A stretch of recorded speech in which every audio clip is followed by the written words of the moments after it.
just tell me a little bit about your day so I can check your levels against everyone else. Absolutely. Today is Tuesday, which is staff meeting day. It's a day where we come together and find phenomenally new and exciting ways to waste my time and to prevent me from being productive. I Can love every second of it.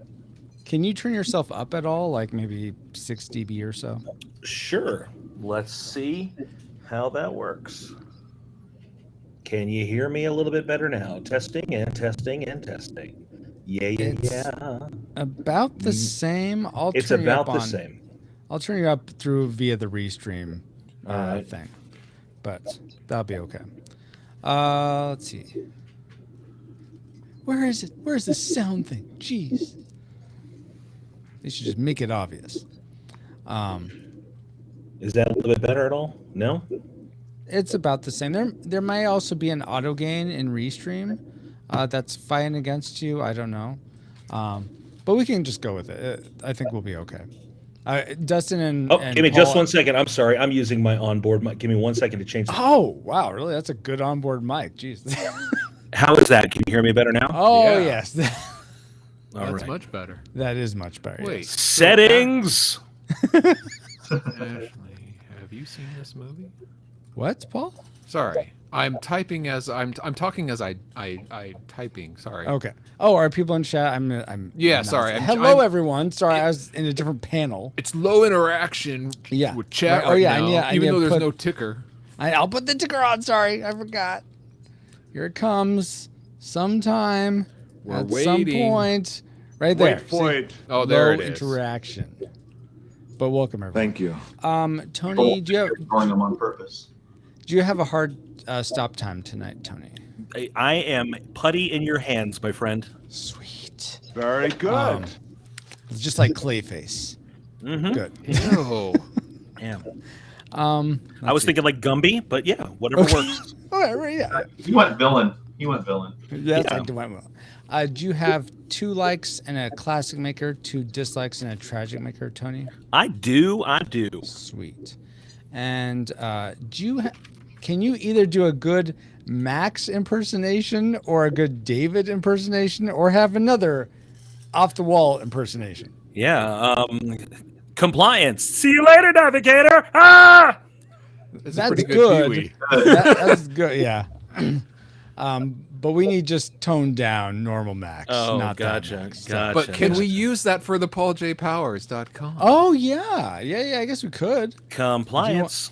If you want to give him something to read, Paul. If you wouldn't mind, would you like to do using your Pee-wee voice as a promo for me? Sure. Are you ready to record, Francisco? We're recording now, Paul. All right. So can you drop this in and put it where it goes? Okay. Just say, hey, look, this stream is sponsored by PaulJPowers.com. Haha. Hey, look, this stream is sponsored by PaulJPowers.com. Ha! That's perfect. Thank you so much. That was well done. Good And- job. and- Good job. And give me that sound clip just so that I have it in my repertoire when you get a chance. Now you Francisco. want things from me, Paul? Yeah. Jeez. Well, first I take from Tony, then I take from you. Don't worry, Dustin, you're next. Thank you, Ashley.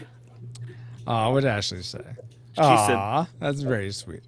Let's see. And finally, Tony, do you have a spiritual speculation question or thought for tonight? I do. You do. Awesome. I followed Wait. your instructions. Better than I did last time. But is he doing the good Max? Or going back to the script, Francisco? I stole that. I'm No? just going to have us do it, Paul, for You that. and me? But then, Okay. I'll definitely use Tony's, what he just, Yeah. we just recorded for. Okay, for cool, later. thanks. Let's see here. Now we got Pee-wee, yeah! I think that's good here. Have that. Thumbs up if you're ready to actually go for the actual show. Thumbs up. Still waiting on Paul. Okay, cool. Okay, just waiting. Power Rangers, let's do it! What? Francisco, are you not ready? I'm Just sorry. I take thought you me were. somewhere away from here. Lock on and fire! Oh my gosh. Are you all set or are you still doing this? Okay, cool. It's All morphin' right. time. Okay, Paul. This isn't Power Rangers. Was that Kim Possible? Just kidding. You Never know mind. what? They sound very It similar. is Kim Yeah. Possible. It's close. It's It close. sounds like Either Go-Go way. Power Rangers, but yeah, No. yeah. No, that was. No, that is Power That Rangers. is Power Rangers. Yeah. That is. Sorry No, for throwing no, some no. shade at your gimmick there. All right, guys. Here we go. For realsies now. Paul, are you ready? Because I'm starting this off. Here we go, guys. Starting in 5. Oh wait, I need to practice my line. Do you need to practice your line, or do you want to? We can do it a couple times. All right. 5, 4, 3. I crashed into electrical towers and my star charts were erased. I need the ones in your head to complete my mission. So you need me and my inferior brain to fly that thing?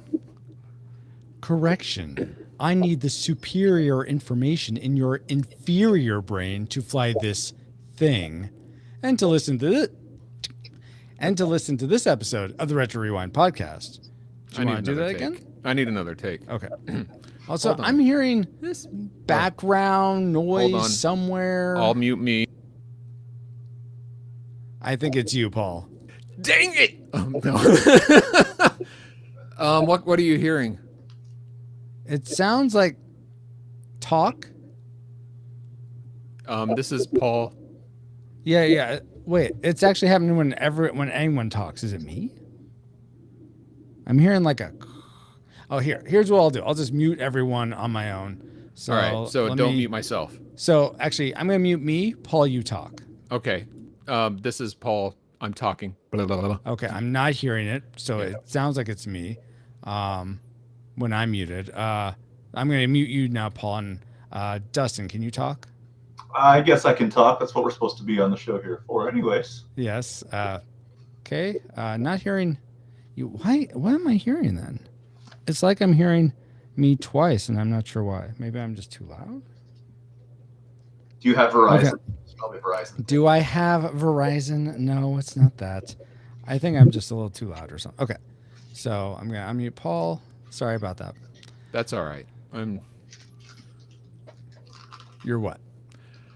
I was gonna say something that was mean and not true, so I stopped. Good job, Paul.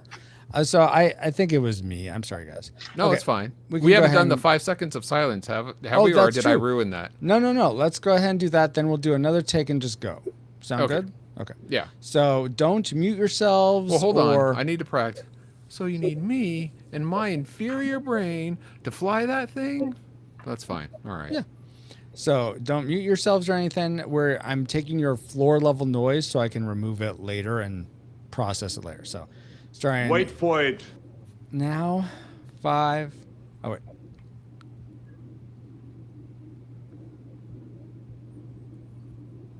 Okay. Thank you guys.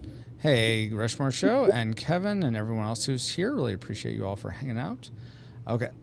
Well, to do it one more take and then just go, Paul. Okay. Okay. Here we go. I crashed into electrical towers and my star charts were erased. I need the ones in your head to complete my mission. So you need me and my inferior brain to fly that thing? Correction. I need the superior information in your inferior brain to fly this thing. And to listen to this episode of the Retro Rewind podcast. Thunder Road 3 now online. How can I help you travel through movie space-time today? Course entered. Flight of the Navigator, 1986. Is this correct? Course set. Rewinding in 3, 2, 1. Welcome, Rewinders and new listeners, to the Retro Rewind podcast, where we take a fresh look at movies and games from 15 or more years ago. I'm your captain of the former pod, Francisco Ruiz, and I'm joined by your XO and mine, Paul, the PaulJPowers.com Powers. Compliance. That's good. Oh, you're finally following orders now. That's such a relief. now. For now. How many Awesome. episodes has it taken to get to this point? Just Almost 200. 300. Yeah, almost 300. And we Over 10 years. Oh my goodness. Also for this discussion, of the film Flight of the Navigator, we welcome back aboard speaker, singer, actor, artist, podcaster, pastor, writer, wronger, gamer, geek, father, and friend, all of which mean nothing if it doesn't reflect Jesus, Tony Talavera. Hey, Tony.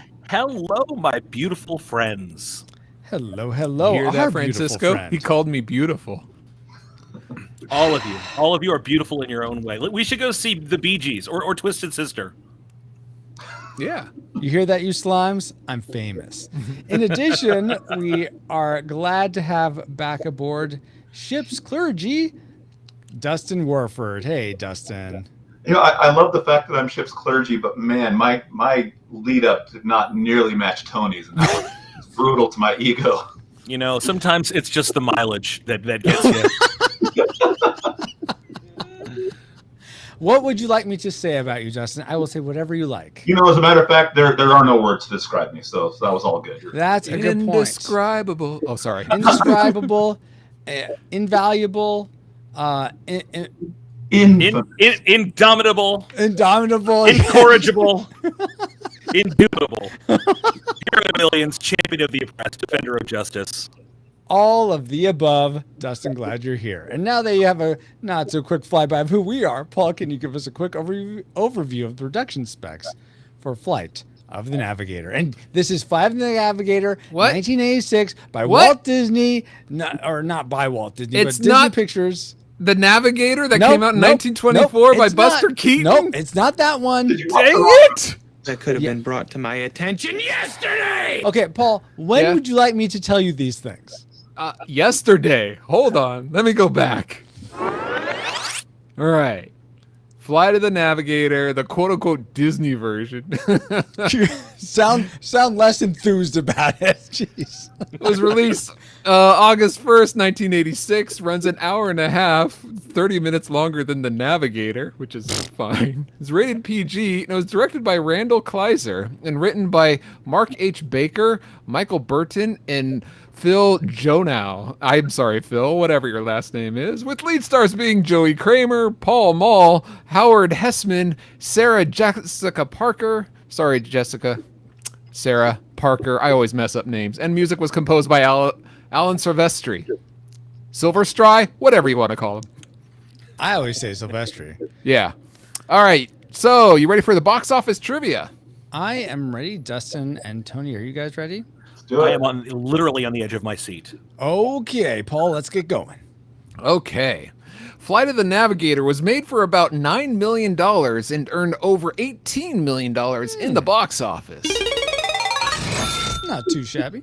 Yeah, considering most people hadn't even heard of it, at least in the theater. But anyway, given this fact, how high in the box office do you think it ranks among the movies released theatrically in 1986? And we'll go with the top 50.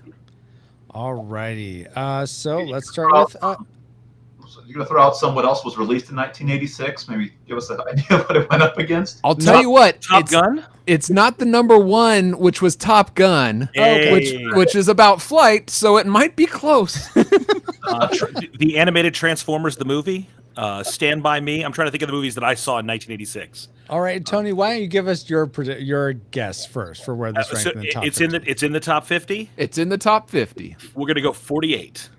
48. I'm not hating, but 18 million is not a lot of money. Dustin. Well, back then it was like 20 million today. That's true. That's true. I did not adjust for inflation.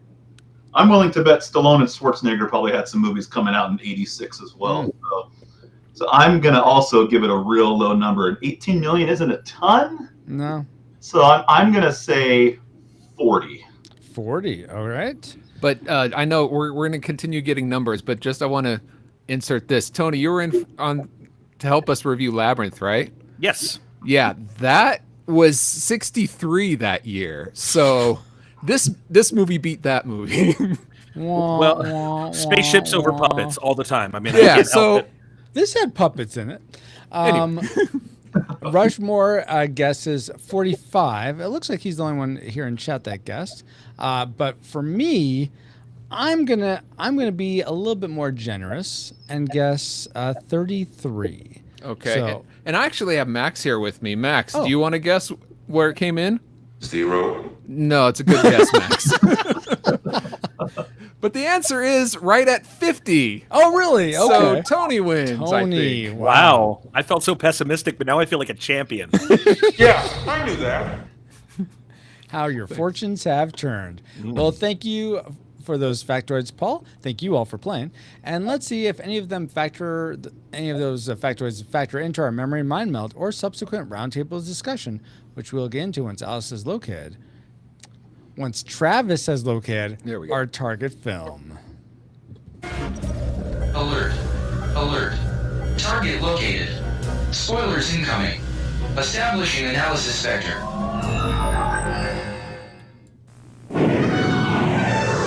The Navigator. You are the Navigator and his crew.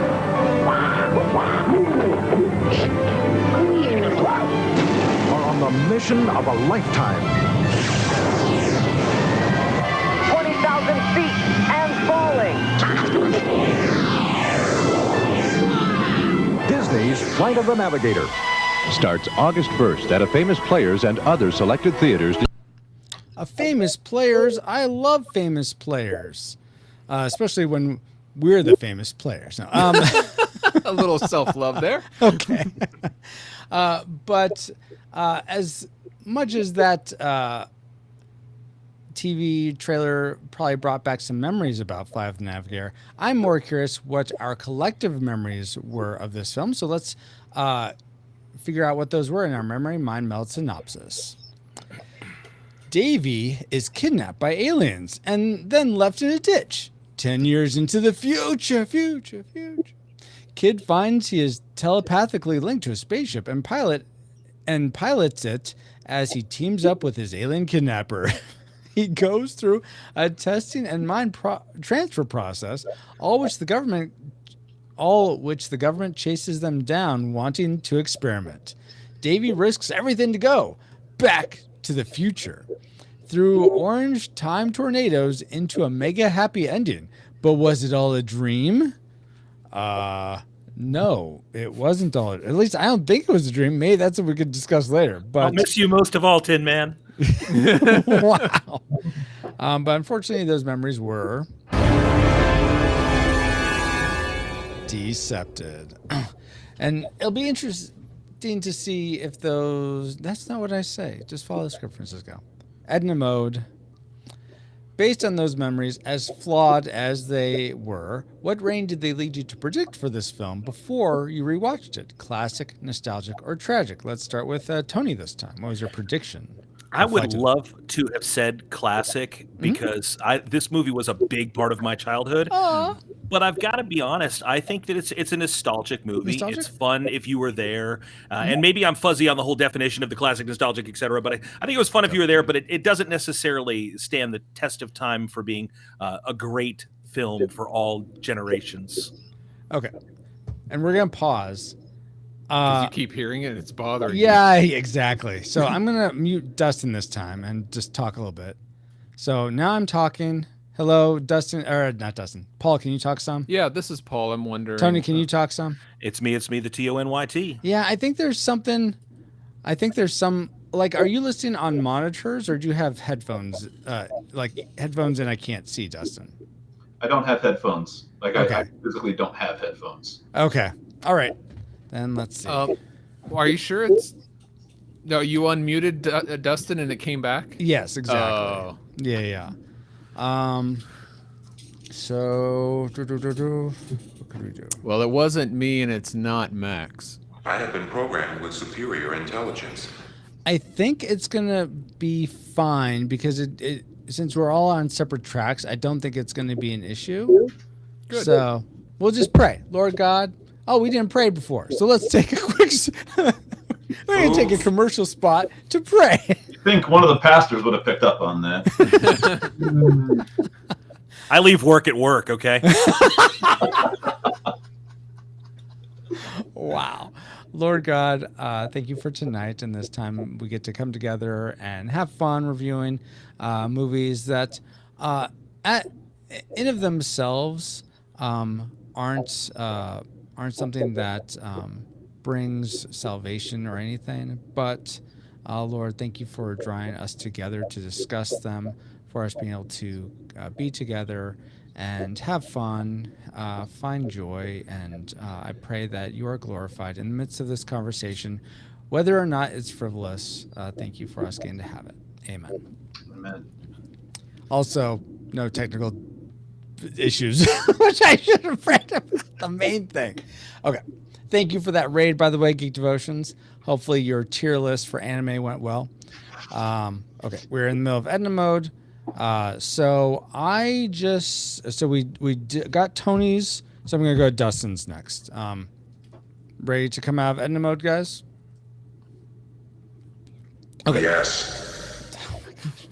Awesome.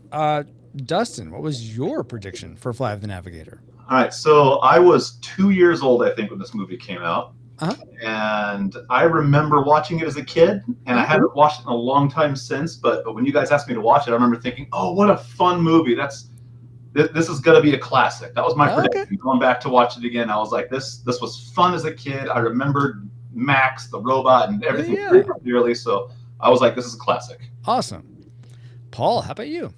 I enjoyed this as a youngster on the Disney Channel, but I had no really any desire to see it anytime soon, so I rated it nostalgic, or predicted nostalgic, I should say. Predicted nostalgic.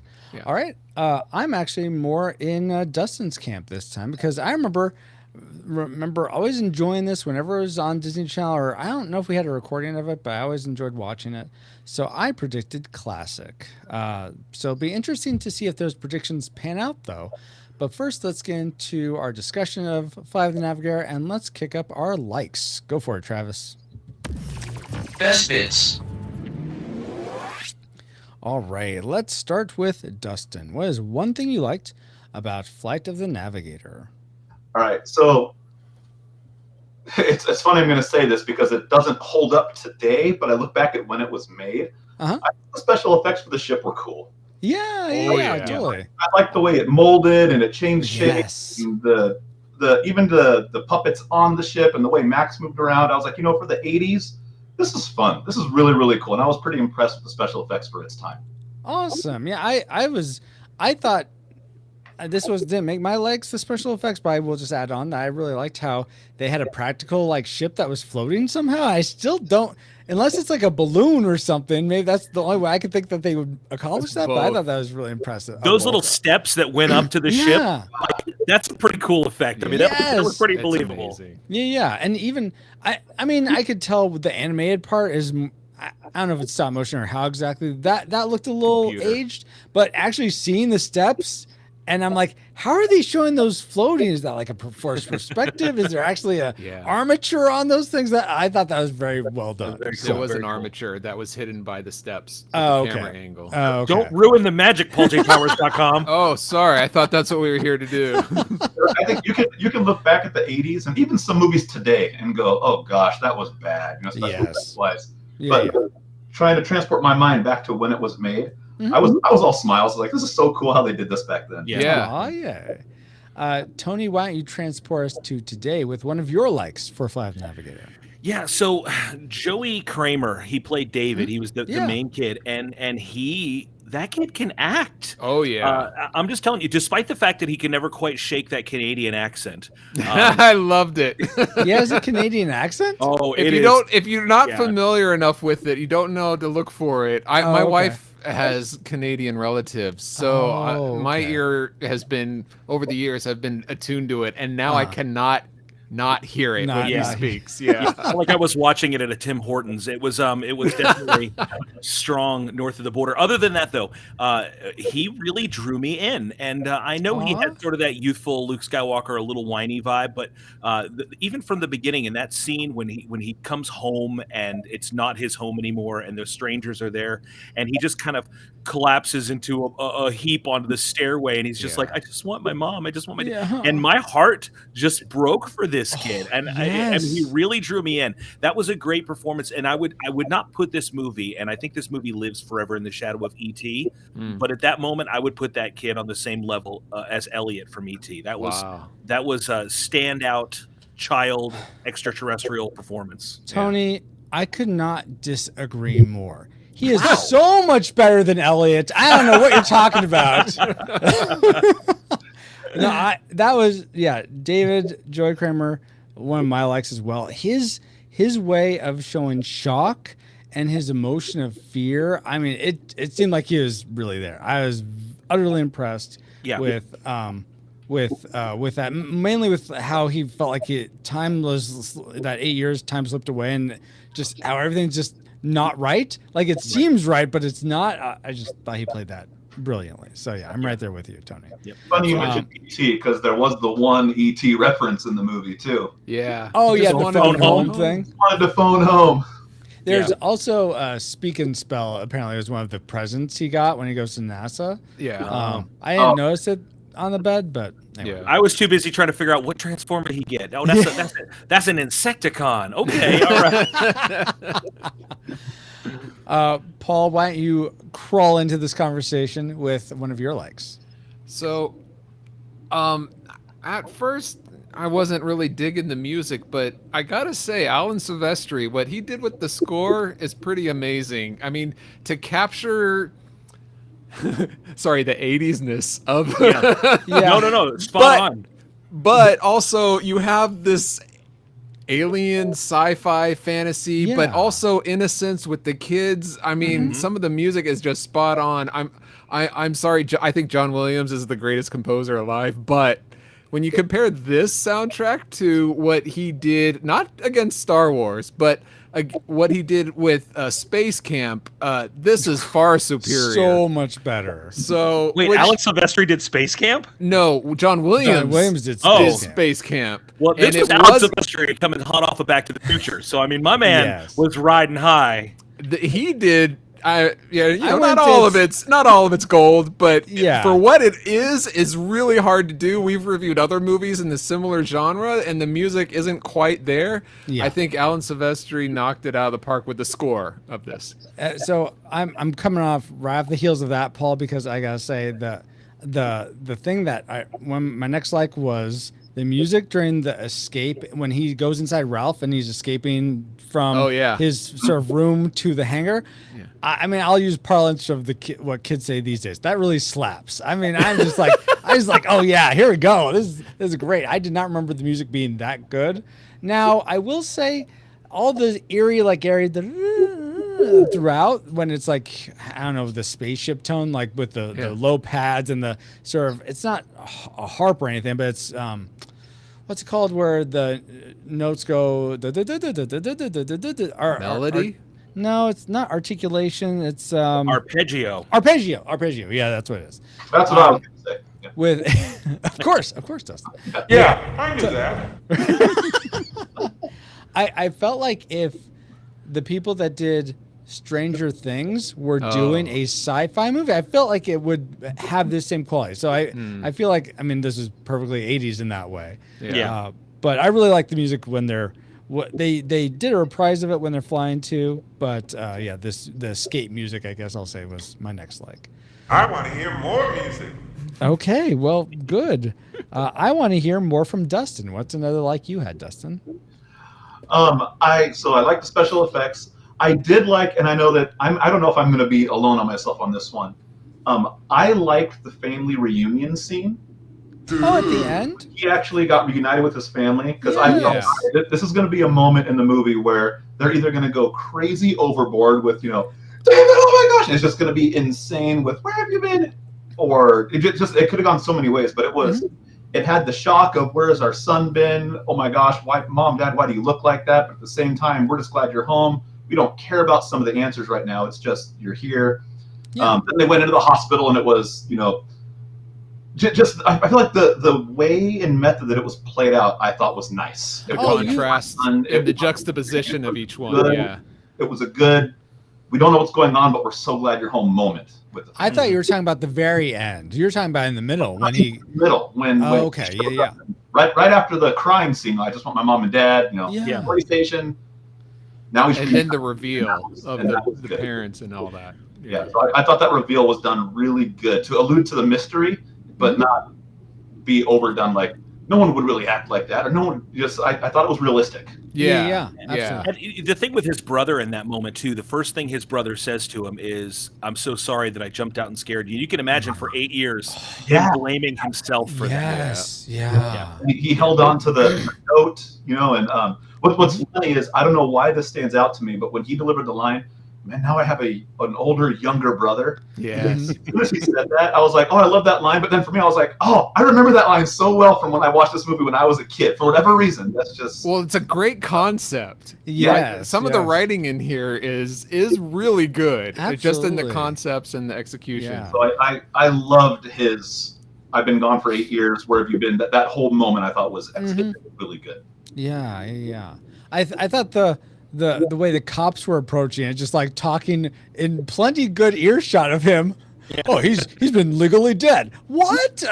Hello, he's right there, guys. This is the '80s. They don't care. Gotta toughen these kids up. Jeez. Yeah. Oh my word! But no, I totally agree. I don't think that I would agree that was played very well. I have some other issues with it. I'll get to later. But in terms of how the actors portrayed it and how it was captured, I totally agree with you, Dustin.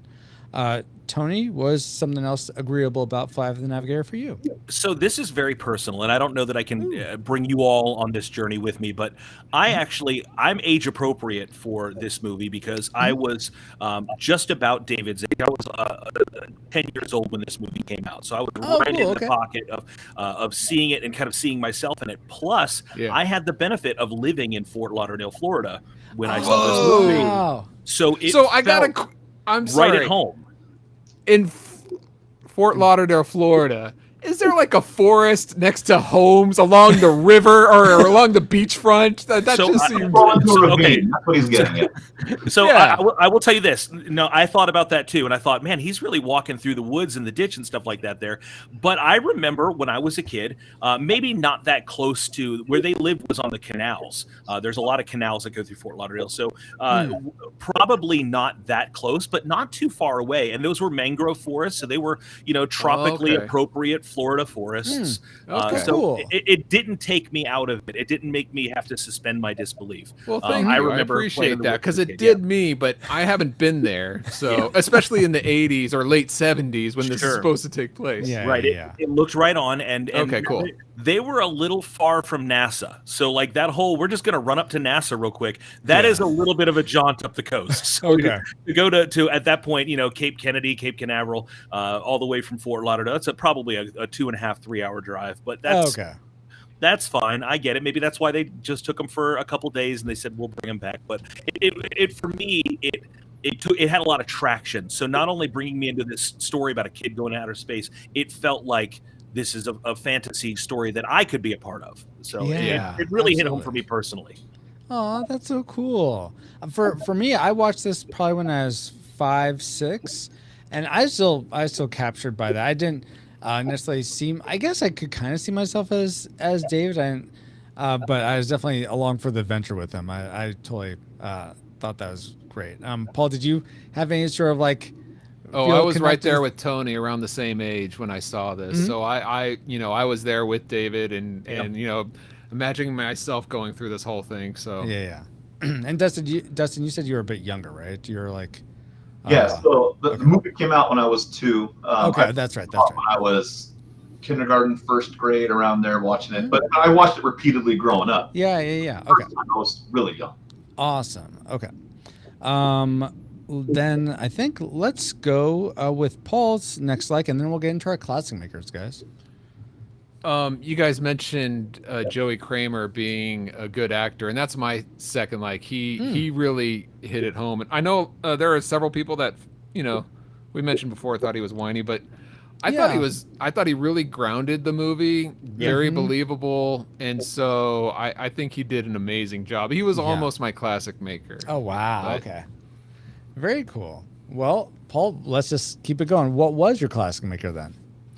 And it's already been mentioned before, but it's hard for me to separate it, but the ship and Max together. Oh, okay. Like if you put them together, like that is my class. It's the best thing about this movie to me. I know some people don't like the Pee Wee Herman voice in Max, but I think it's one of the better parts. You know, it makes brings it this fun. human quality to him that shows that he's like taken David's memories or his personality or so. Yeah, and let's go with the design of that ship. I mean, it was practically made as far as the interiors. And today's it is so reflective that today they would have just had it done in CG, and then they would have taken the camera out. And they had a problem with reflections of the camera, but they still found ways to make it work, in my opinion. And it's just what I would imagine an alien inside an alien UFO would look like, because it doesn't look like anything from Earth, at least, you know. Absolutely. So just hats off to the team in creating all that. Yeah. Francisco, let me just wedge myself in here because that's my classic maker. Okay, awesome. Yeah. The aesthetic of the ship was magnificent. It was really not like anything else. And you got to remember, in '86, we were just like 2 years off of Return of the Jedi. I mean, so the aesthetic of space at that time was very militaristic, very cold, very sterile. Battlestar Galactica. It was just Aliens, a very that kind of thing. Yeah. The warm, the chrome feeling of it. It felt clean. It felt efficient, but it felt organic, and that was something that was really unusual at that time for space stuff. And it was frightening in it's something different, but it also felt very accessible. I mean, the morphing technology of that door opening up. Remember, this is 5 years before Terminator 2. So seeing something like that was just jaw-dropping at the time. And here in Orlando at the what is now the Hollywood Studios at Disney World, back when it was the Disney MGM Studios, they had this ship, the ship from the movie, as part of the backlot tour. So you could, when you were on the tram, you could go back and see it's just impressive looking. It's just the chrome, the vibe of it. It's just a really cool design, and I think it stands up as, wow, that's impressive even all these years later. Very, very cool. Was it floating on the tram ride, or was it on the ground? It was with the other vehicles lined up, right? It was called the Boneyard. It was a bunch of old vehicles from movies. Unfortunately, it just looked like a metal shell walnut. Shell, Not even. It didn't even look metal. At least when I went by, it was kind of dark gray. But it was a very, very cool ship, very cool design. And That's again, awesome. I think Dustin, or somebody said it earlier, the way that Max moves around on the inside, kind of on that groove. What a cool and unique design. Yeah, very, very cool. Something just to add, and then we'll go to Dustin's classmaker. But if we say, yeah, this is worth watching, like this is a classic down the road, it may not be, but let's say you decide after listening to this you want to go watch it, or you guys want to rewatch it again. When he first walks into the ship, when Joy first walks into the ship, on the ground, one of the floor panels actually has a flux capacitor symbol etched. Shut up! Shut up! Yeah, so there's in the IMDb trivia. I'm like, is it really? And I went and looked, and it's there. It's not. You can tell it is. That's what it is. I mean, it's not like exact like they took it out of the DeLorean and put it on there. But you could, if someone were to make it like a clean icon of the flux capacitor, that's what you'd see. Oh, that's cool. That's something cool. And it has to do with time travel. Exactly. Of course, because it's what makes time travel possible. And Alan Silvestri, it's like all interlinked. 1.21 gigawatts. And I was about to say that's a cool Easter egg, kind of like how during one of the scenes the car is driving by and they're playing one of the songs from Grease, and the director was the director of Grease. Yes. So that was an homage. Yeah. Let's go to Dustin. What was your classic maker for Flight of the Navigator? Well, since you guys already took my whole spaceship, Max. But one thing that was, what's funny, I kind of put two things that made it. One, you guys both just covered. Yes. The other one I had was, it's not any one aspect of the movie, but it's kind of the movie as a whole. When it was over, I was just smiling. I was like, this is such a good, feel-good family movie. Yes. You don't get tons of those anymore. Right. Yeah. There are some, but just it was fun to watch. And at the end, you're smiling for him. He has the alien with him, tells his brother, she's just. When it was over, just smiling. I was like, what a great movie that I want to watch with my kids now, because I know my girls haven't seen it yet. So my classic maker for me was just the overall tone of the whole thing. It was just a fun family movie. That's so great. That's awesome. So from that macro sort of view, which totally can get on board with, I'm going to go back to a micro level for my classic maker. And that's something you guys sort of touched on, Tony and Paul. But I'm going to zero in even more. And I thought Max, played by Paul Rubens, credited as Paul Mall in this, is such an engaging character. I love seeing him go from this very stoic Trimaxian robot thing to once he's scanned David, he gets all zany and they become friends. Which doesn't seem... It's crazy how they're able to make him emote without a face, just with sort of this bulb of light and the things going on, and then his voice. I thought that was really remarkable. So I really enjoyed Max as a character. Yeah, how they moved him around, his design, how his voice. Go ahead, Paul. What's that effect when you fall in love or befriend your kidnapper?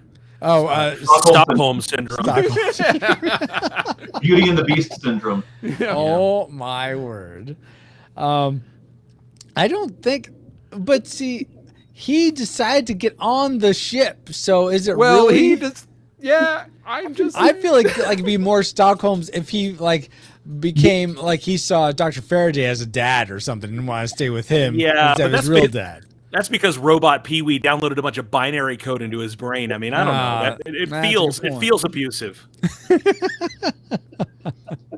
Well, that's why it leaked out. But wow, guys. So those are some great things we liked about, but we gotta move on to things we don't like. Oh, wait. Oh, sorry, guys. We're going through the notes. There's a lot here. I missed something else I liked. And that would be the Rushmore Show.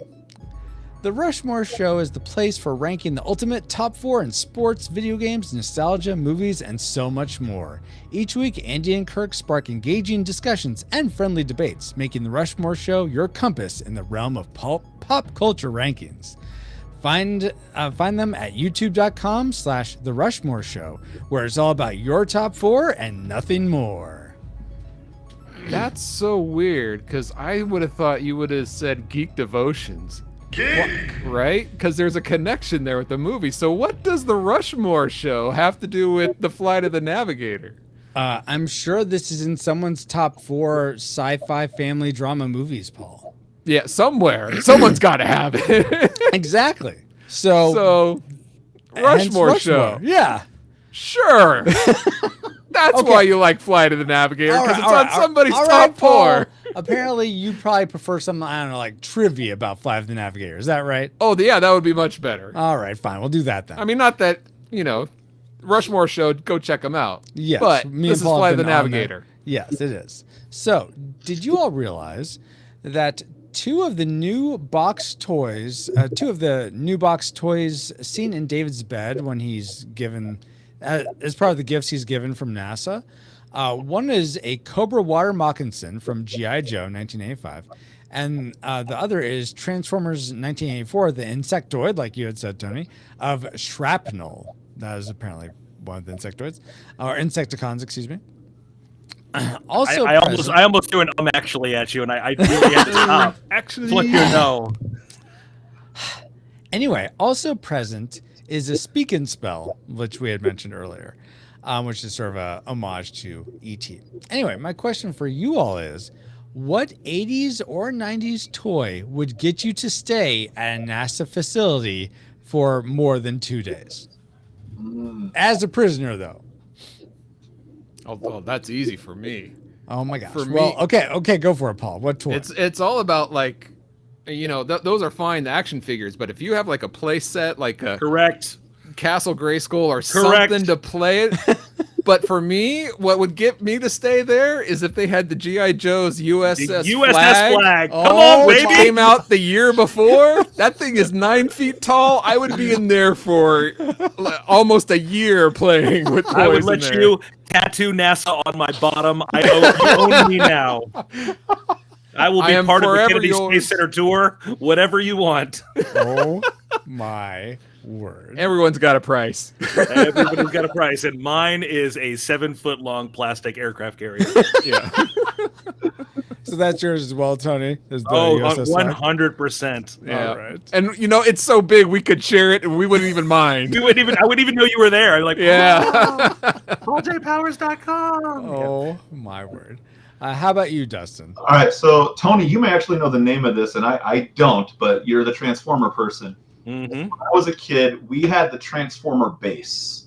Okay. Oh, I mean, it was a robot that would turn into a base. It had the ramp, the docking thing. Again, I don't remember its name, but you Okay, could so put all the Fortress Maximus? That's probably it. Unless if he had a train that went around a track with a robot, that was Omega Supreme. Okay, it wasn't Omega Supreme. Okay, so Fortress Maximus. Fortress Maximus. So we had one of those as a kid, and I'd get lost awesome. for hours in that toy. Oh, And I also cool. had the full-on Optimus with the he turned into the big rig, and I had all the Transformer stuff. Oh, But Fortress awesome. Maximus was my toy, and so Yeah, that was if rad. they put that in there, I'd be like, "Let's go!" I'd be.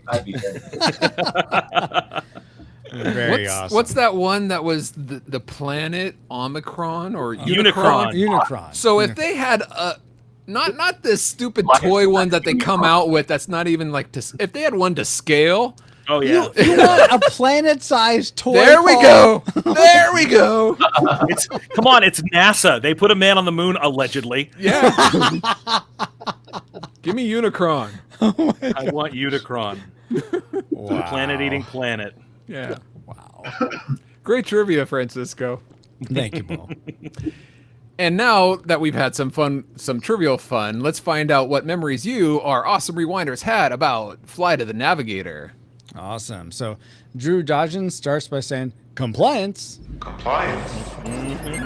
Eric Purcell says, I've always loved the NASA people were watching The Price is Right in the movie. Indeed. Watching The Price is Right at nighttime, which, come on, we all know We'll get there. when The Price is Right comes on. Right. Continuity, people. Right? What that shows me is that David went forward into an alternate timeline. Exactly. He was in a different universe. That's what happened. Yeah, because he was taken out of his own timeline. Yeah. That prevented Price is Right from coming on in the morning. It's weird how that happened. Why he affected that, but Well, it was the 70s, so a lot of things were weird. Wardale White says compliance also.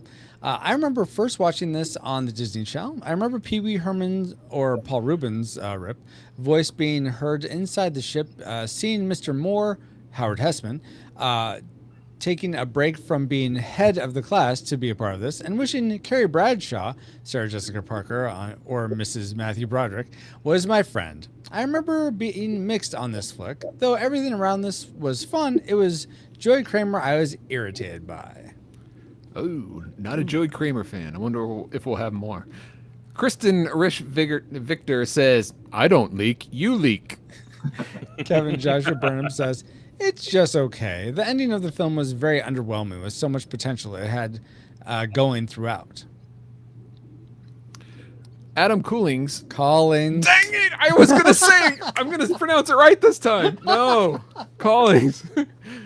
He says, I remember that sense of wonder and awe when the kid was being interviewed. What powered the ship you traveled on? And the screen filled with alien language. I remember the cool liquid metal door that turned into stairs.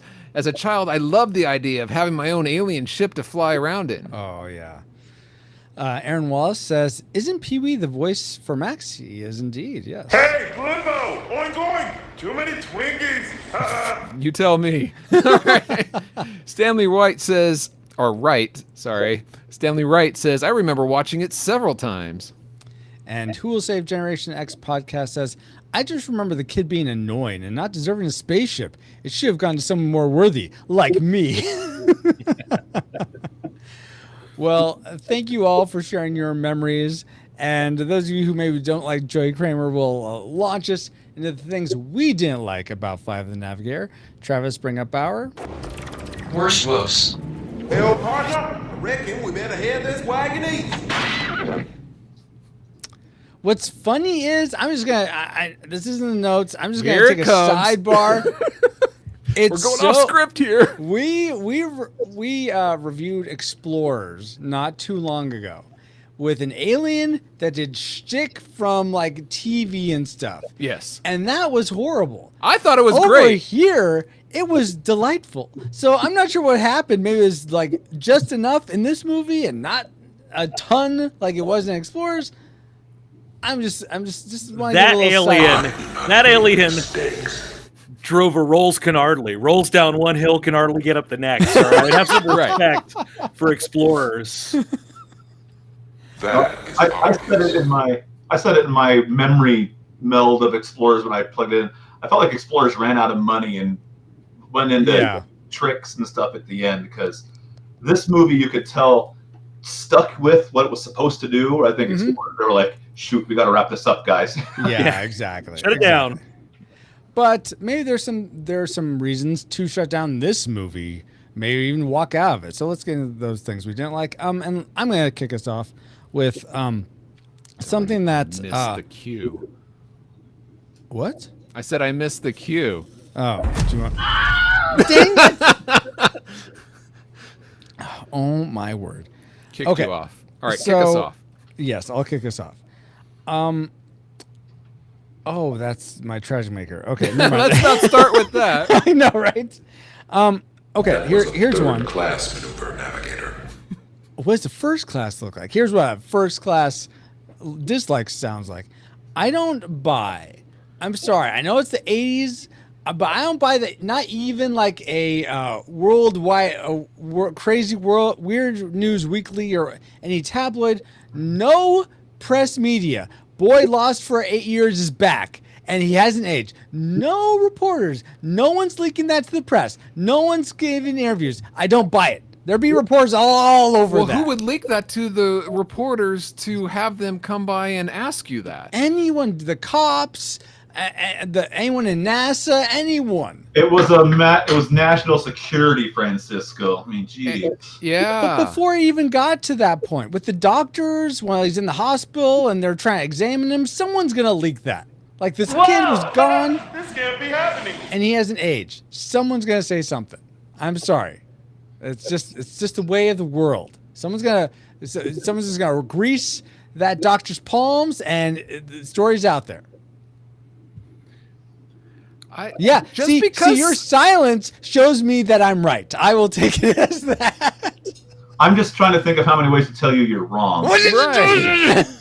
It's like, well, just because it can go in a certain direction doesn't mean it should.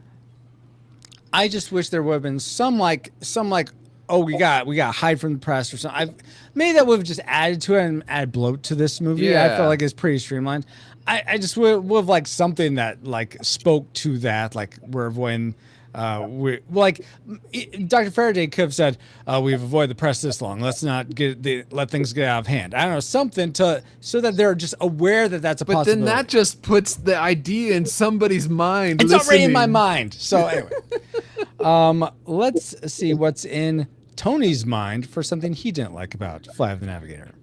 Now I'm just in a tailspin about the lackluster journalism ethics of South Florida. Where was the Miami Sun-Times, man? Yeah, Where were they? exactly. Where was the Broward County? The people have a right to know. Oh yeah.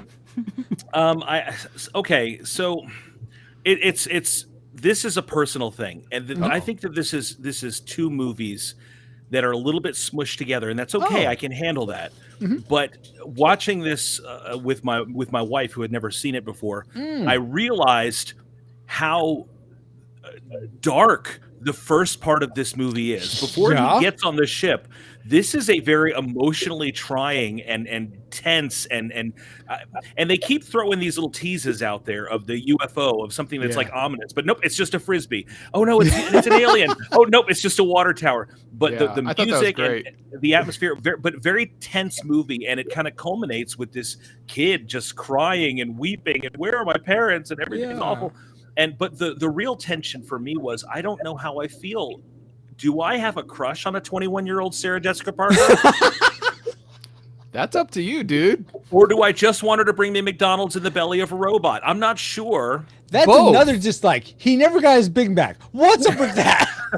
Well, he couldn't figure out what kind of Coke he wanted. It was the 80s. You know what? Never mind. I'm going to bail out of that joke. Oh, my word. You got to be real specific about what kind of Coke you want in the 80s. Love those parties.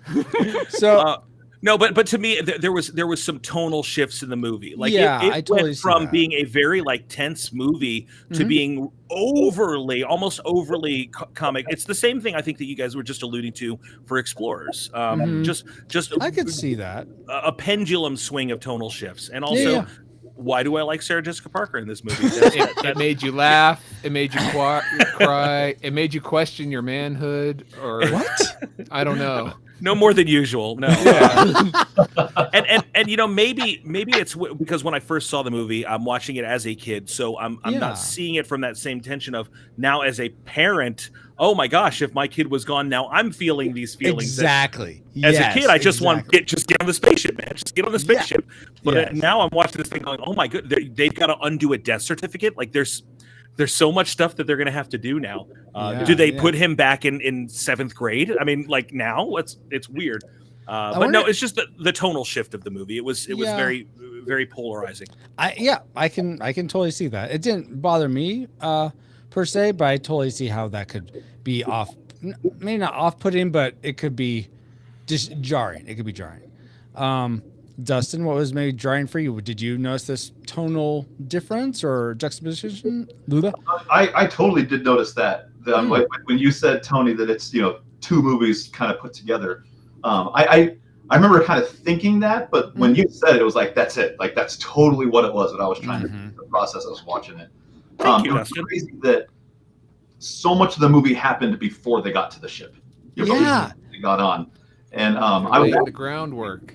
Yeah, well, they laid a lot of groundwork, but almost in my mind, and this isn't one of my dislikes, but almost too much groundwork. Like I think that they could have progressed faster to him getting back on the ship. Yeah, what was going on?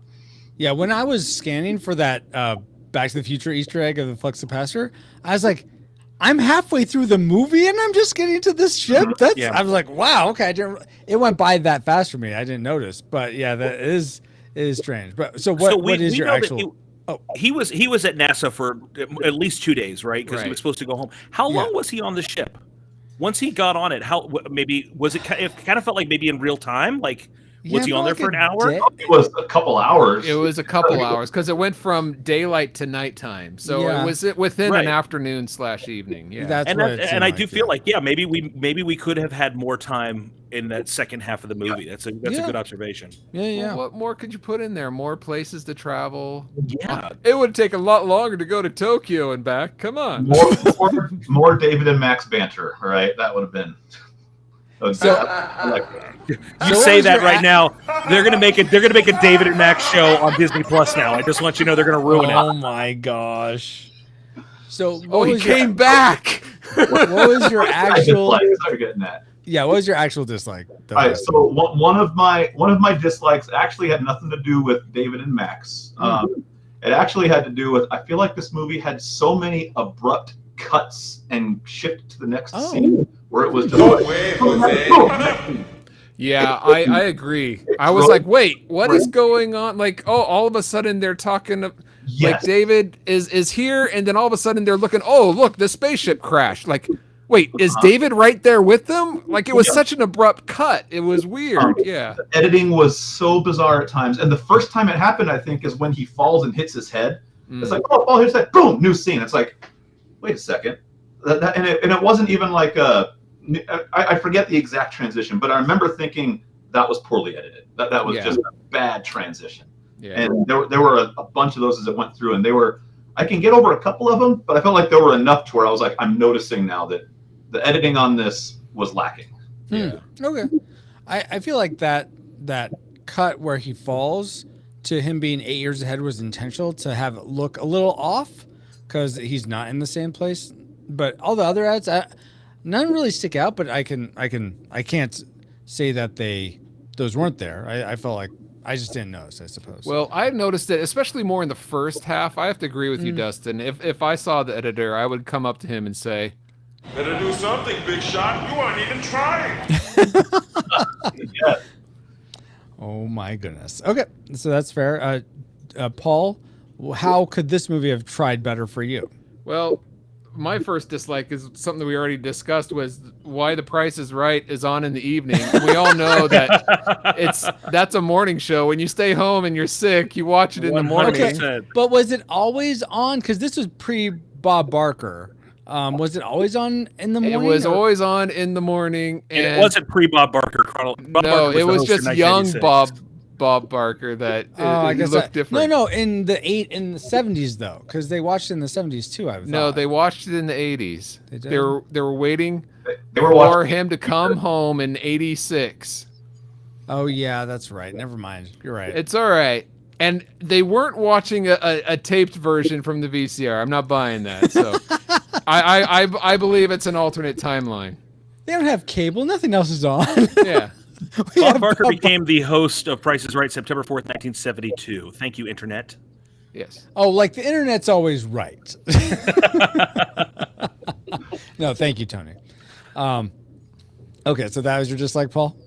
Yeah, it's Oh. kind of glaringly obvious. It seems like you know what they could have had? A news flash. Strange reports of a boy that's been missing for 8 years and now is back. What more at 10? Boom. That's all. If you gotta only the do. journalists had more attentive. Or you think in that line, Francisco, that you said it was lacking all of kind of the kids missing. There was Yeah. one part where it showed, UFO seen over this. Oh yeah, If it yeah. was- if it was that prominent, it would have been interrupting all of the Prices Right showing. Yeah, good point. What's happening right now? Yeah. Very good point.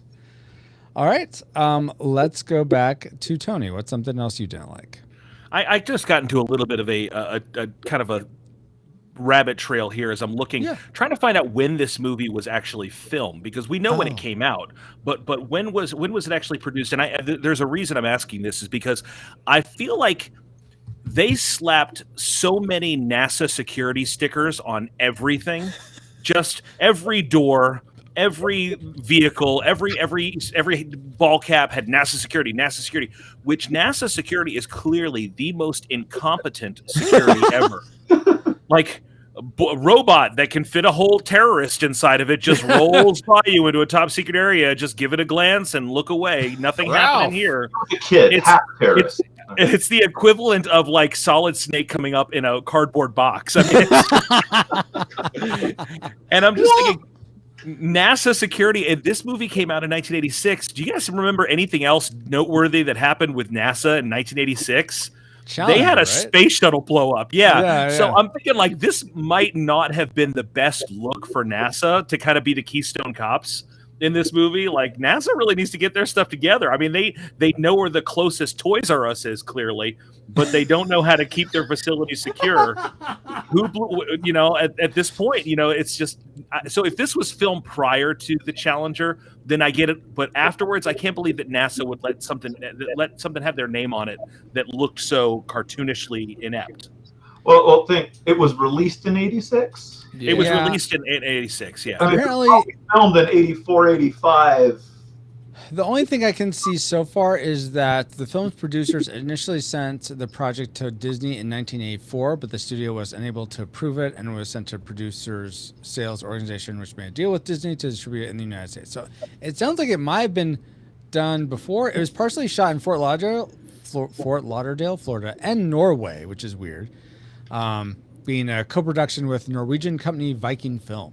Yeah, that's because Disney didn't produce it, but one of the producers was from Norway, but had his money locked in Norway and had to spend it there. So, okay.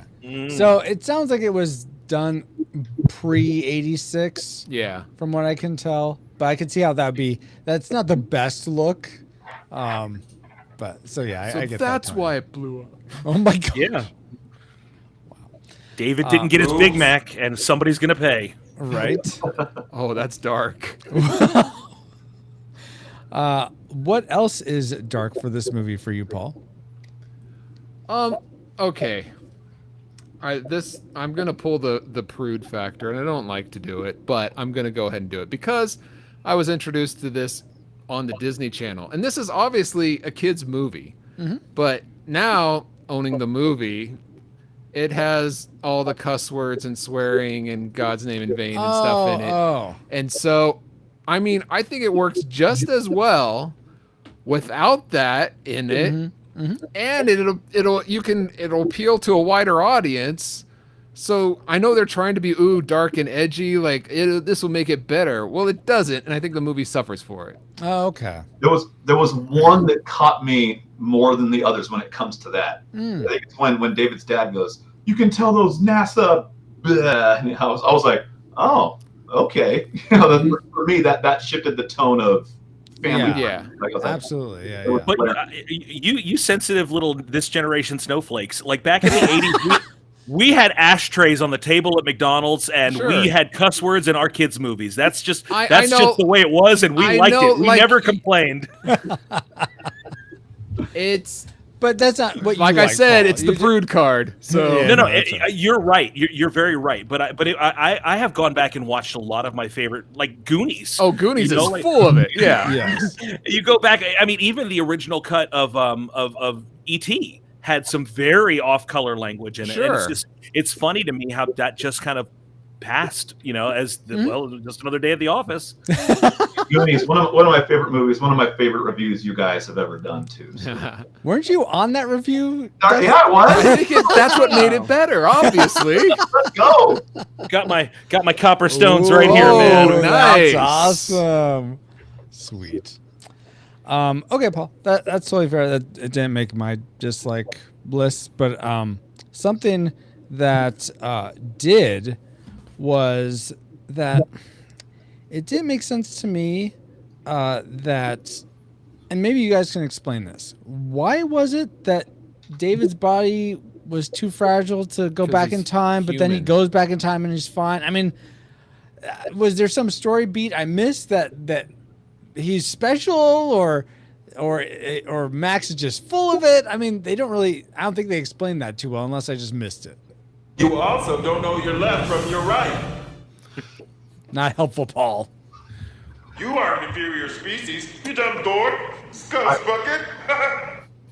I was wondering if I missed that as well. Something about him, because like he was doing it with all the other species, right? Yeah. Humans are more fragile. That's what he said.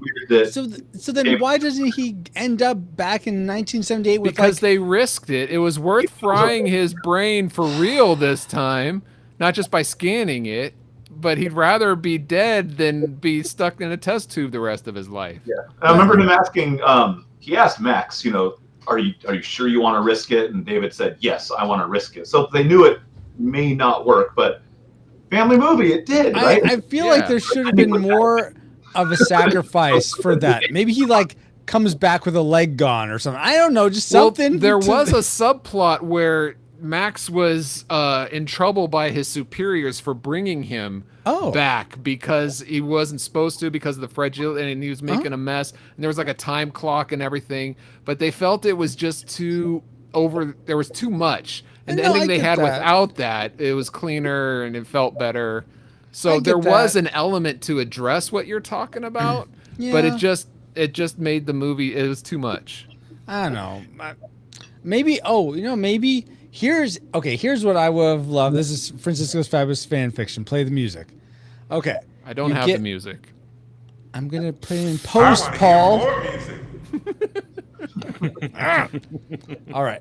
So Dave decides he's gonna risk it.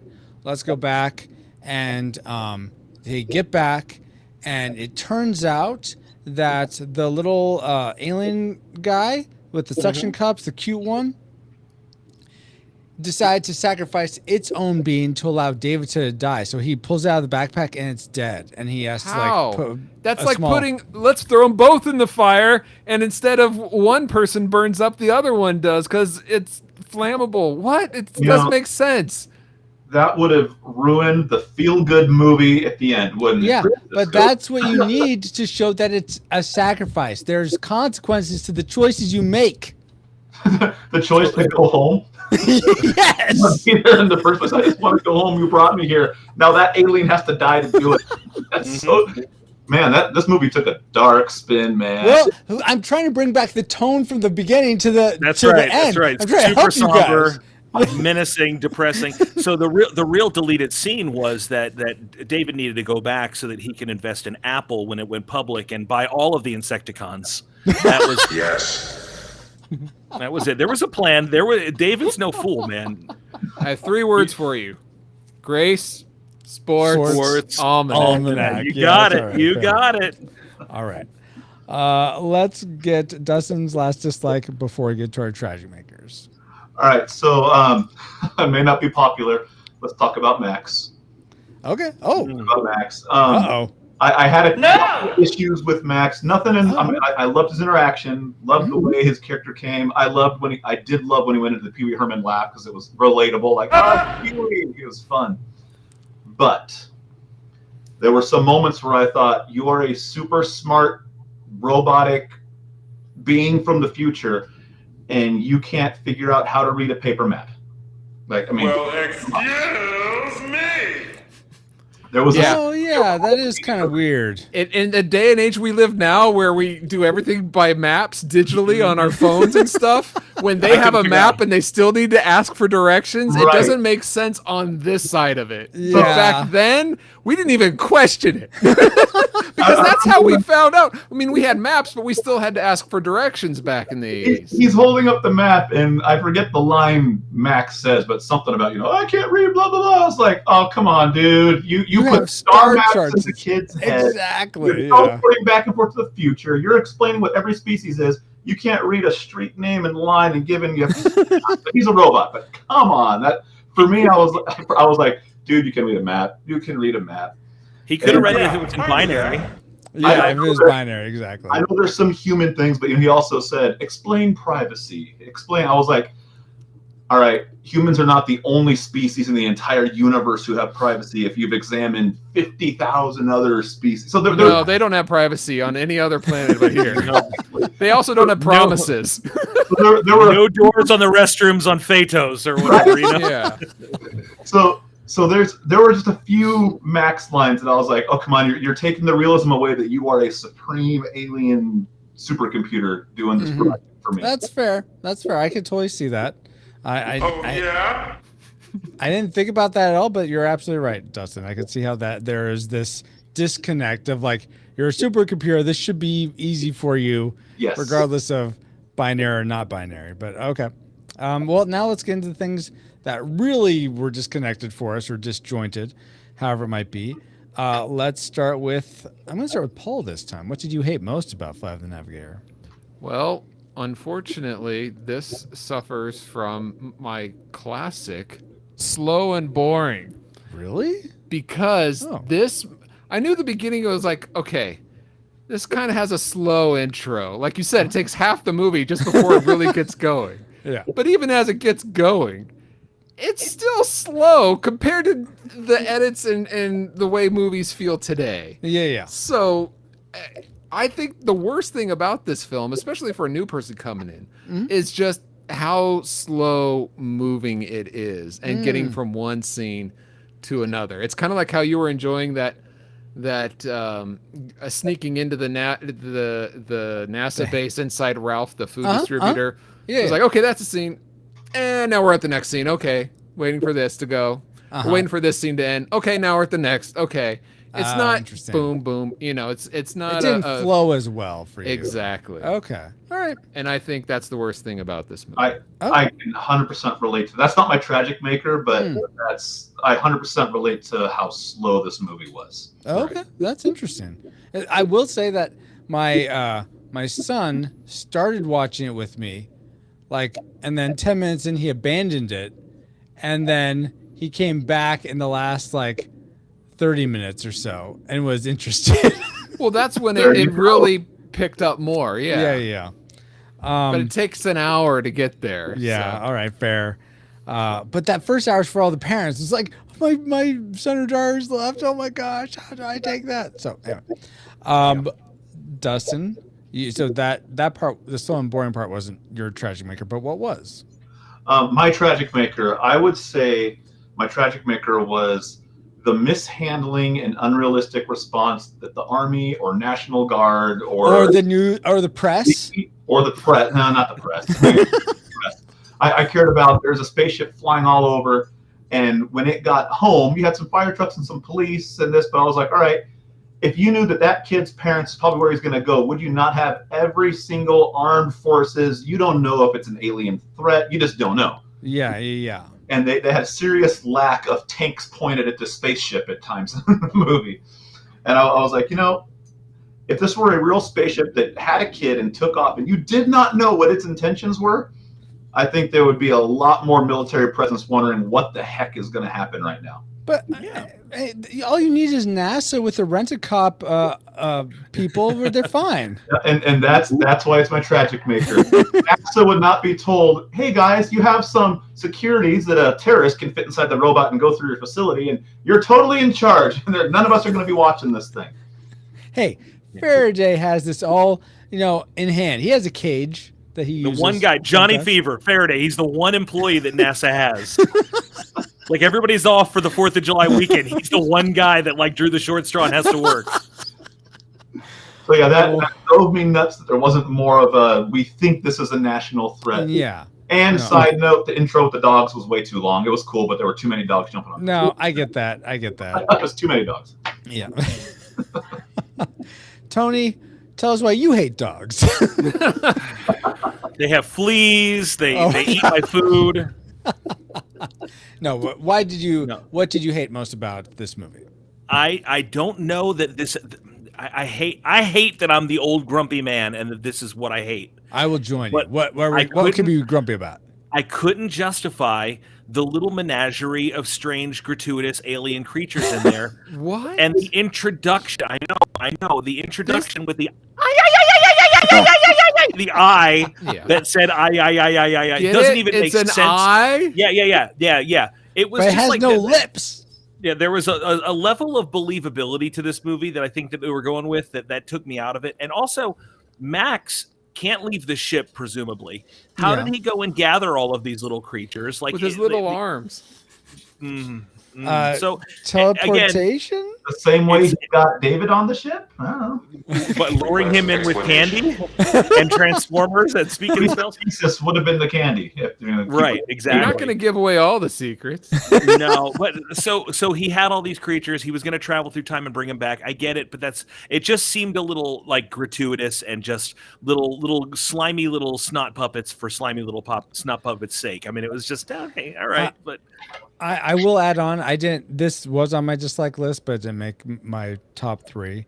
I remember the alien puppets being a lot cooler and holding up so much, and that I was hoping they'd hold up so much better, and they don't. What are you talking about? This is classic 80s creature shop.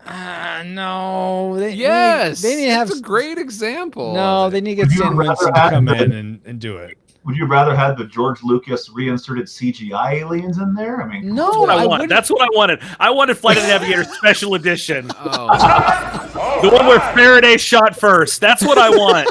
I want Dunebacks walking on the background of the Navigator. And that was not my original tragedy maker. That was not it. Honestly, my original tragedy maker was that transition. Paul Wall, Paul Rubens, Pee Wee Herman, just going over the top. And when I was originally watching, I went it was too much. But by the end of the movie, I didn't feel like it was too much. It went full circle and came back to me liking it again. So I had to scratch it off the list and throw it back down on the. That was it. And the fact that you're laughing at it makes me feel like I was right. Yes. No, I'm laughing because I thought it was funny. I still think it's funny. And I saying I think it's punny. But Paul, you're someone who sometimes thinks things are too silly. And yes, that is over the top. That okay, saying I. That is over the top. It's funny. It would be better without it, probably. But the creatures as a whole, the physicality, the creativity, and the difference between them all, I enjoyed. Okay. Not mad at that. Okay. I'm not mad at that. It's not the what, it's the how. It's just the how and the what. I'm mad at the what. All right. Anyway, that leaves my tragic maker, guys. And I think you're all going to agree with me here. I think this is a solid tragic maker. I don't normally agree. So the makeup effects on these parents when David goes forward 8 years. Yeah. He should not be so shocked. They don't look that different. He should be like, oh yeah, it's mom the and dad. lack of aging. Yeah. Because 8 years, I don't think as adults you wouldn't show that much much. aging.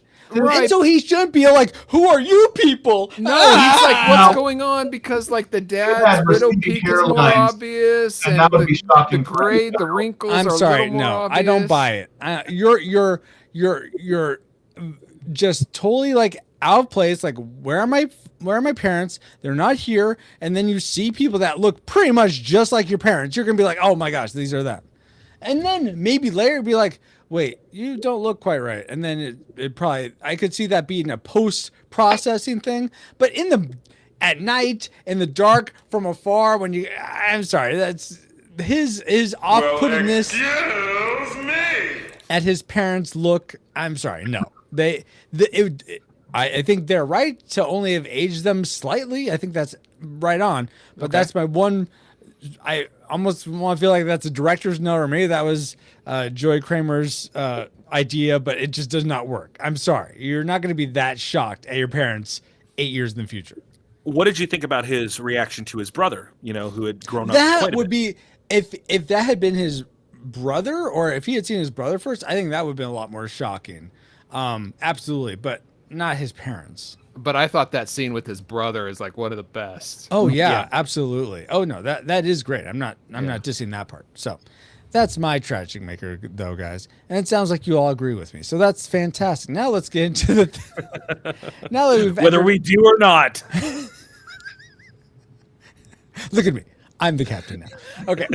Now that we've entered all our trajectories into the firing computer, Travis, do you have a firing solution for us? Maybe not. Anytime. Firing solution complete. Salvo authority accepted. Ratings prepared to launch. Alrighty. Do we rate Flight of the Navigator, a classic? We'd recommend anyone go see this, whether or not they've seen it before.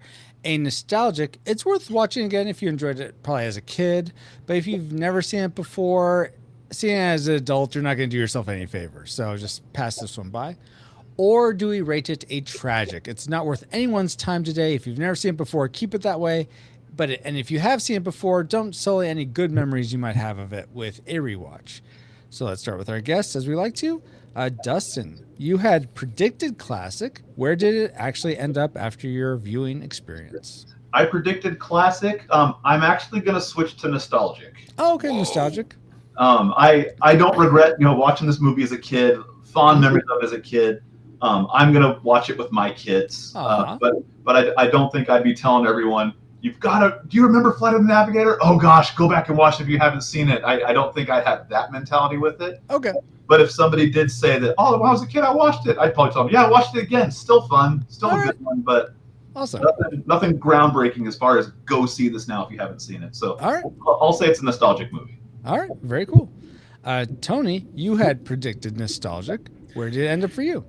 I think I'm going to have to turn around and meet Dustin on the border in between, because I feel like I went from that to more towards classic. Like I nudged, and I don't know that I fully crossed the border. Maybe classtalgic, kind of like a hybrid.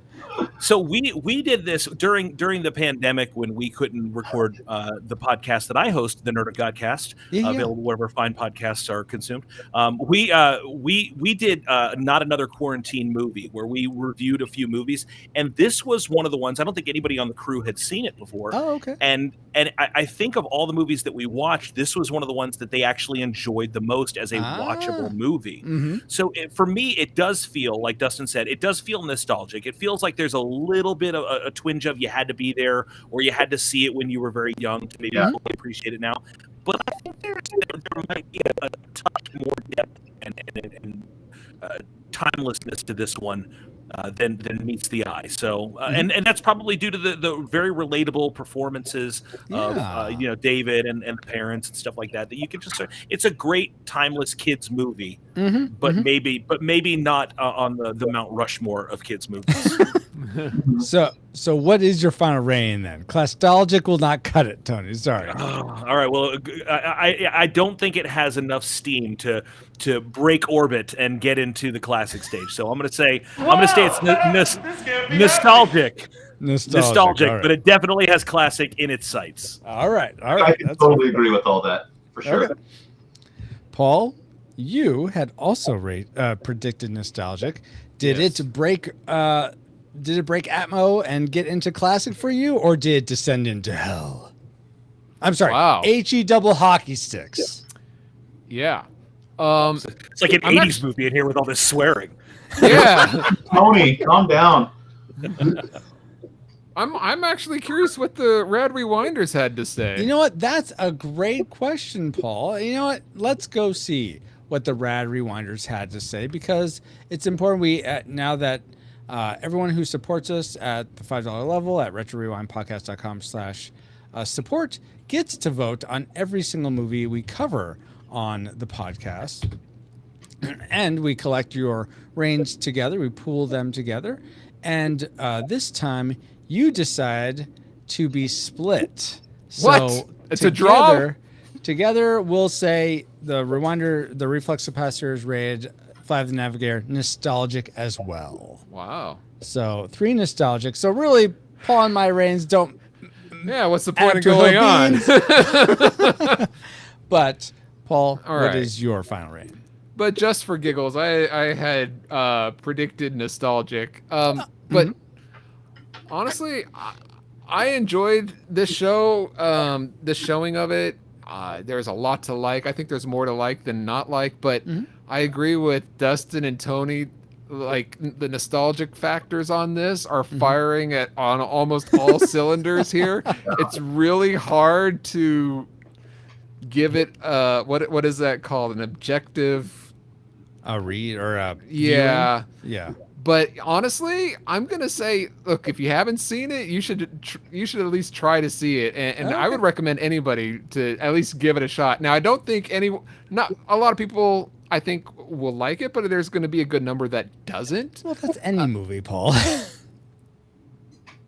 Any Everybody movies, likes there's going to be Star people Wars. that look. Everybody likes Princess Bride, but we're not going there. True story. But don't we know someone that doesn't? I don't know them anyway.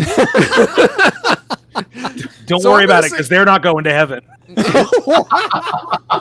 Compliance. Hey, that's not up to you, Max. All right. But I'm gonna rate it a classic because I'd recommend Classic. anybody Oh, wow. just go out and see this, Okay. especially if you have a fondness for the '80s. Yeah.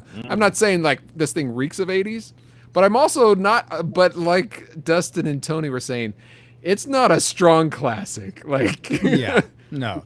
And I won't gild the lily at all. I'm right there with you, Paul. I rated this. I predicted classic. I rate this a classic. I really enjoyed watching this. I think most people would probably find at least one viewing somewhat enjoyable, especially as a family. If you're looking for a movie, maybe I don't know if you can find the non-curse word cut or the vulgarity cut, but the tape that off might the be TV cut. Yeah, the TV cut. That's a better way of putting it. But I think it's worth watching if you've either had a conversation with your kids about vulgarity, profanity, cussing, to make it. What am I trying to say? What are you doing? Right, I'm crashing and burning is what I'm saying. Better do something, big shot. You aren't even trying. There's the button. Bam. Okay.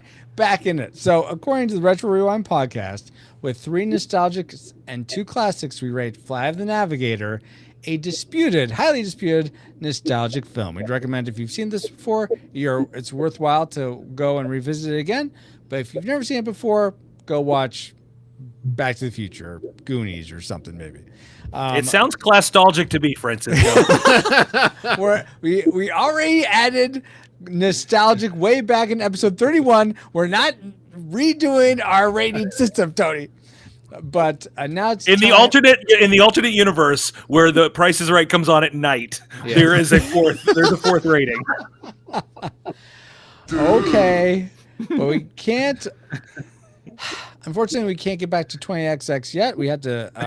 I think we're going to gear up for 1987 soon, but let's find out where we can all find each other online first. Return to 20XX overridden.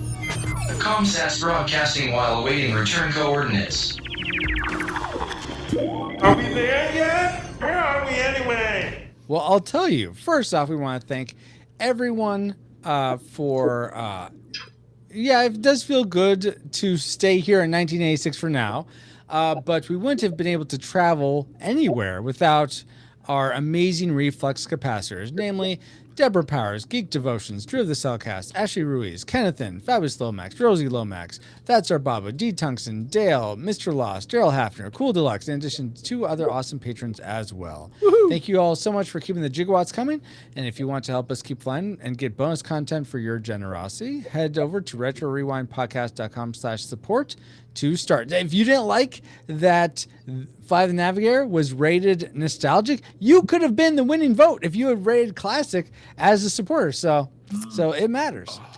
That's a tragic thing to say. What is that tragic thing to say? Well, for us who like the classic, that's a tragic. Yeah, exactly.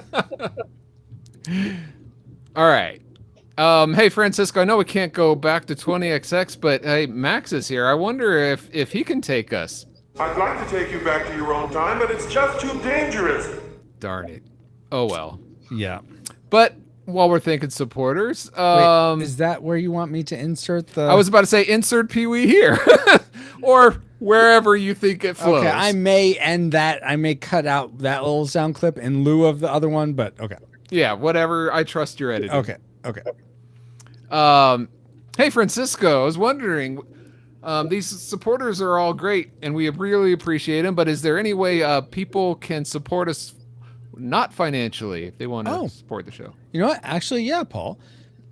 You listening probably enjoyed this episode if you made it this far. So if you aren't driving, tap the share icon on your podcast player for this episode and send it to a friend saying, "I know you like Fly the Navigator. I think you might enjoy this podcast about it. These guys were really fun." Something like that.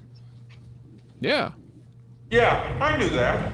Okay. That's good, Paul. Cool. We are fun. I agree. And I bet they'll thank you for it. And speaking of thanking people, we want to give a big max hug to Tony and Dustin for supporting us with their thoughts about the Flight of the Navigator. Mm-hmm. So I'd like to go alphabetically. We'll start with Dustin. Where can people find you online? Is there anything cool you got going on that people should know about? Yeah, so I mean, I'm on Instagram. My name is Ghetto Kids Preacher on Instagram. I pastor Celebration Church in Washington State, so ccpuyallup.com. We do lots of fun stuff in our community. I mean, maybe if you're listening to this and you're in Washington, we're in Puyallup, come check us out. We have a lot of fun, love people around us, love the community, and yeah, just love to be a blessing to anyone that we can within our orbit. Fantastic. Awesome. Yeah, thanks for coming back on. Yeah. And again, thank you, Tony, for coming back on. Mm-hmm. Where can people find you online? Is there anything cool that you got going on? Thank you so much for asking. Yeah, we're the Nerd of Godcast, where Christ culture and nerd culture come together for sweet, sweet two-player co-op. We'll be launching its 8th season on September 19th. Ooh. Wherever you listen to podcasts, download that. You can also check out our daily Nerd Devo on your Amazon Echo platform or wherever you listen to podcasts. It's a good way to get like 3 minutes of Jesus and pop culture into your ears and heart every single day. And if you are in Central Florida, please come visit me at Sanctuary Church Longwood, where we have a great time. It's a great place to call home and a great family call your own, and we are on the polar opposite side of the country from King Dustin. So we are together, holding up the left, holding up the right, and we are all in this thing together. All right. Awesome. Thank you so much to you guys for being a part of this show. Yeah, you're welcome. And you can find me, pauljpowers.com, at pauljpowers.com. Wait, so it's not just a clever title. No. It's also a website. I messed that up. I'm sorry. All right, I thought I was a little up ahead. I didn't go down far enough. Okay. Yeah, thank you again so much, Tony and Dustin, for being on the show. It's so awesome to have you guys come back. And thank you to my navigation best friend Paul, and all you rewinders, new and old, for another fun voyage. Oh, now you're a navigator. So navigate already. All right, Max, I will. You're welcome, Francisco. And you can find me, pauljpowers.com, right at pauljpowers.com. Oh, that's right. It was the .com. That's why I got to the wrong site. You can find me on our Discord for show announcements or just to say hi. Join us there at retrorewindpodcast.com/Discord. This podcast is a proud member of Culture Box, a curated collection of podcasts, videos, and articles that will provide you a balanced meal of content. You will find culture celebrated for its past and future, satirized for its extremes, explored in study, and created anew in story. Point your web browser to culturebox.media. I want to hear more music. Not now, Max. And as Nathan just said, we are now part of the Culture Box Media Network. Find all the shows unpacking truth through story, comedy, and geekery at culturebox.media. Awesome. Thank you so much, EXO, and thank you all for listening. We pray you are more joyful today than when you first hit play. But like a Pokemon, we got to catch you all four. We're going to actually head to Masters of the Universe. Travis needs some more episodes to triangulate and quantify better time jumping trajectories. So we're going to head over there for the next episode of the Retro Rewind podcast. Rewinders of the Lost Pod mission complete. Review audio ship's logs for more details. See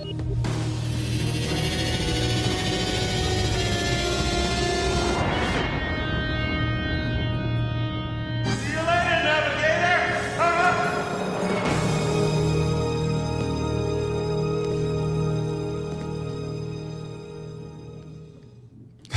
Oh, awesome. Okay, everyone here in stream, we're going to be ending the stream so we can go over and record the spiritual speculation. But thank you so much for being here. Bobo, Ken, Who Will Save Generation X. Let's see, who else was here? 343 Oracle. Ashley, I know, was here. Rushmore Show. Thank you, Geek Devotions, for the raid earlier. Thank you all so much, Cellcast. Thank you all for hanging out. And hopefully we will be back. I'll be back on Saturday. It may be a delayed stream Saturday morning to play more Phantasy Star 4. But yeah, thank you all for being here. You have a good night too, Bobo. And we'll catch you later. Here is your silly stream face. Ha ha ha!